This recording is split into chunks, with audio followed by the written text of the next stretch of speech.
Hello everybody, some would say I'm the reverse, and welcome to my review for Arrow Season 8, Episode 1. We are back. Arrow is back for the final season, and now we just got the premiere for it, and it was insane. From start to finish, it was awesome. I don't have much, there's not much wrong with it. I'll be going over basically everything I have in my notes. I took notes on the episode just because there was a lot of Easter eggs and crap, and I have a lot to talk about. So let's start off with the beginning of the episode. It starts with Oliver. He is on Lian Yu. It's revealed later that it's Earth 2 that he's on. It's Lian Yu, and we have the whole opening sequence of the pilot that restarts. But this time there's a few differences. This time, when he takes his hood off, he has a different hair. He doesn't have the long hair. He has the hair that he has now, the kind of the longer, but it's still a short hair. It's the one, you can see in the picture. It's that hairstyle. And then another difference, probably the big difference, probably the huge difference. It's the huge difference that everyone's talking about. Is Batman's cowl is replacing Deathstroke's mask on the with the arrow going through the eye. That's it. That's a huge thing that people were talking about even before the episode came out because they released the scene on YouTube before the episode came out because they usually release like one or two sneak peeks of the episode, and that scene was one of them, and everyone was talking about it, and I think what it's what people are saying it means is, well, the Earth 2 Bruce Wayne was on Lian Yu with presumably Robert Queen, who was the first Green Arrow, and Robert killed him. So I think that's maybe what that meant. But yeah, Oliver is on Earth 2. It's revealed later it's because the Monitor sent him there to retrieve dwarf star particles. I don't know what that's about. What the Monitor needs dwarf star for, but it'll probably be revealed soon. Let's talk about some of the Earth 2 characters, because that was probably the main thing about this episode, was the different characters and their different versions on Earth 2 and the interactions. Well, let's start off with Moira, Oliver's mom. So she's basically the same as the Earth 1 counterpart, except, well, it's been 12 years since Oliver, quote unquote, died. The Earth 2 Oliver actually did die. So it's been 12 years since that. And Oliver comes back from Lian Yu, and she is married to Malcolm Merlin. And this version of Moira doesn't seem that she is involved in the undertaking. Doesn't seem like she helped sabotage the Queen's Gambit. At least she doesn't seem as evil, or as well, yeah, as evil as she was on Earth 1. She had evil tendencies, but she seemed pretty good. Off screen, she probably could have been part of the undertaking, but I don't think so. It didn't seem like it. Like I said, she's married to Malcolm Merlin, who's completely innocent on this Earth. He's not a murderer. He's not a dark arch. He's not the Dark Archer. He's not a member of the League of Assassins. So this is basically Malcolm Merlin from the flashbacks that we got in the previous seasons of Arrow, um, before his wife died. So yeah, this is what Malcolm Merlin could have been if his wife wasn't murdered on Earth 1.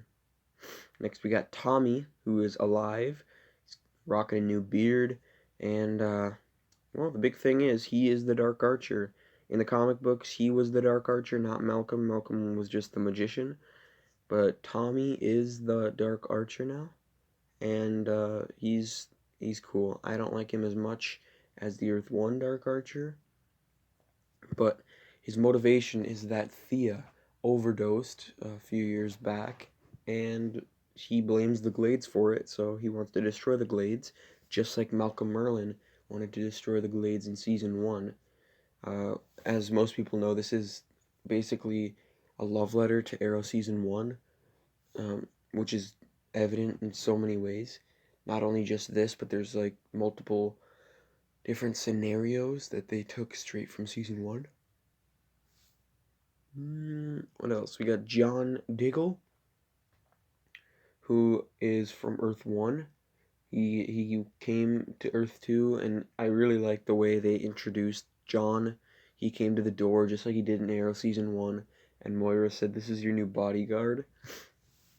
And then in the car, Oliver tried to open the door, and it was locked, and then Oliver said, fool me once, Oliver." And, that was how they revealed that it was John from Earth 1. That was really cool. I like the way they did that. Next is Laurel Lance from Earth 2, Black Siren, now the Black Canary of Earth 2, with her awesome new costume and hairstyle. Just looks amazing with the yellow. That was really cool. And she's working with the Green Arrow, or the Hood is what he's still called on Earth 2. He's working with the Hood, who was revealed to be Adrian Chase. We saw him in the trailer. He has the new beard, and the way they revealed him to be the Hood, that was amazing. When he took his hood off, and then the Prometheus music started playing, that was so cool. I get goosebumps still right now. That was such a cool moment. Next we got Renee, who is Tommy's second in command, or his bodyguard. So he's evil on Earth 2, and he's part of the Dark Archers sort of posse. And then we got Dinah, who is a sergeant in the SCPD, but she's also corrupt, and she works for Tommy. That was revealed near the end. What else do we got in terms of characters? Like I already said, Thea died. Robert Queen, he was the Arrow, or the Green Arrow, or whatever, of Earth 2.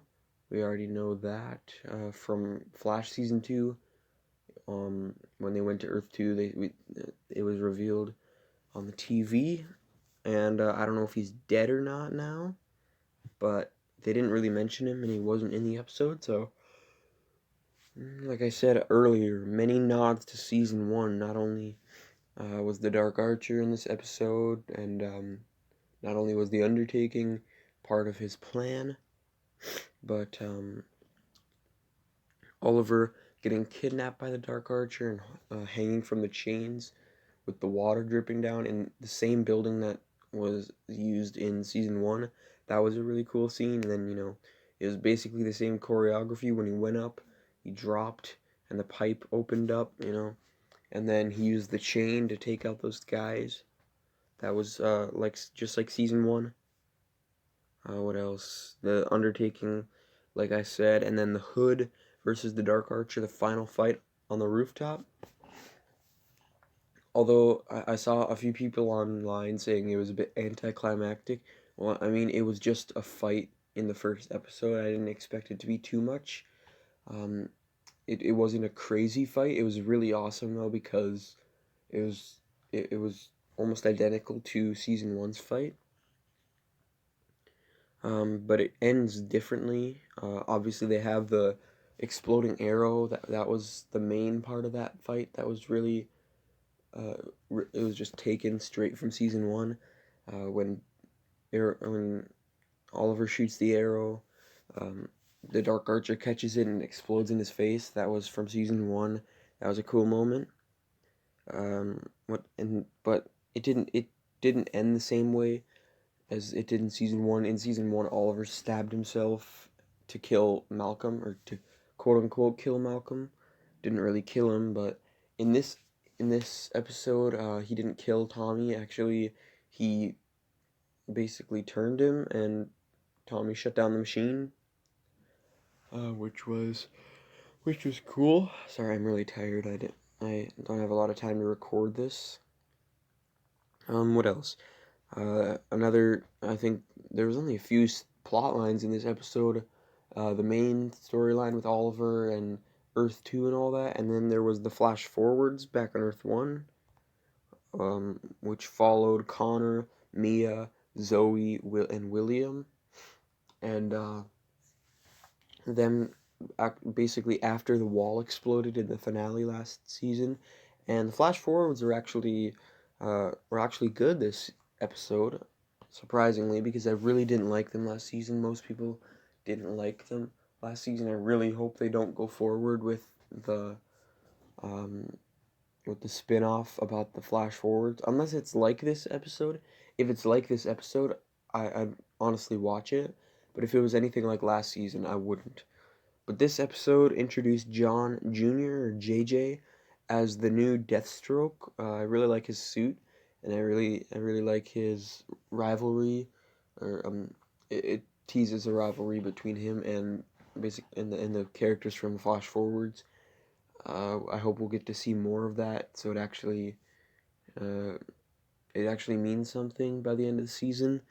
Because right now it's just he knows who they are and crap, but obviously he's Connor's brother, so there's a little bit of an emotional impact with that. But that's basically all I have to say about the flash forwards. They were actually pretty good this episode. I hope they continue to be as good as this, um, because they were terrible last year. So I'm glad they stepped up their game. Uh, in an ideal world, they wouldn't exist in this season, but I get what they're trying to do. They're trying to set up the spin-off. I don't know how I feel about that quite yet. What else we got? We got more Bruce Wayne references. Like I said, we had the Batman cowl on Lian Yu and Adrian Chase. He says something about when he realizes that Oliver is from another universe. He says Bruce Wayne once told me, I forgot exactly what he said, but once you rule out the impossible, anything, even the improbable, must be true. That's just paraphrasing what I remember from what he said. It's most likely not exactly what he said, but and then the main thing was at the very end when they were in the police station, it started shaking, and then the antimatter wave from the Flash episode, we got introduced to antimatter, and well, it came back in this episode and destroyed Earth 2. So we know Earth 2 Laurel got out of there. It didn't seem Adrian Chase got out of there. Obviously, Oliver and John, both from Earth 1, got out of there. But Moira died. Moira from Earth 2, that is. Malcolm died. Tommy did. Uh, Renee and Dinah did. Everyone died on Earth 2. The question remains the characters off screen. Did they die or did they survive? Like Harry Wells, Jesse Wells, or Jesse Quick, um, and all the other Earth 2 characters. I mean, I hope Harry didn't die because I hope Cisco gave him one of the breach devices that John had in this episode, and that they use in the Flash a lot. I hope he had one of those and they got out of Earth 2 because I really don't want to see Harry die. I like Harry. He's one of my favorite Wells, if not my favorite. So we'll have to wait and see if he comes back this season of the Flash or future seasons of like maybe for Crisis, even he might come back. So I'm worried about him dying, but nonetheless, that's really all I have to say about this episode. So many callbacks to Earth to season one. So many callbacks to all the characters that we've had over the past seasons, and there are different versions on Earth 2, and they just used them in cool ways. They had so many cool moments, like one that I forgot to mention is Adrian Chase was basically questioning Oliver, and like what Oliver thinks, what his theory is on the Dark Archer and who it is, and Oliver just says, "Because I'm 10 steps ahead of you." That was such a funny moment for as a callback to season 5. I forgot. I think it was episode 16 when Prometheus said, obviously it's such an iconic moment from Arrow. I'm 10 steps ahead of you. You haven't even figured out what game we're playing yet. Um, such a cool moment in this episode. So many cool moments, and I'm so glad This episode lived up to all of the expectations I had and more. This was such a good episode. Definitely one of my top 5 favorite episodes uh in Arrow, like, forever. Um, Maybe top 10 in the Arrowverse even. Easily the best premiere, I'd say, in the Arrowverse. It's such a good episode. It has such good rewatch value too, just from all the Easter eggs and all the awesome moments and callbacks to previous seasons, specifically season 1, and just really cool, intense moments like Earth 2 being destroyed at the end. Um, I can't wait for next episode, which is basically an homage to season 3. We have Tatsuya Yamashiro, or Katana. She's coming back next episode. And we'll see the fallout of Earth 2 being destroyed, Laurel's Earth, and hopefully we get to see more of the Monitor in next episode. Uh, this episode had a lot of the Monitor. Every scene he's in has it's so intense and cool, and he has such a cool screen presence. And the beginning monologue of him talking about heroes and uh, paragons is what he called them at the end of the first scene. That was so cool. But nonetheless, tell me in the comments what you thought of the episode, what you liked, what you disliked. Not much one can dislike about this episode. But nonetheless, hope you guys enjoyed my review. Stay tuned for next week's reviews of Batwoman, Supergirl, Flash, and Arrow. Um, I'm really getting into Arrow this season, 1 episode in, and it is already really, really good. So, hope you guys enjoyed my review. See ya.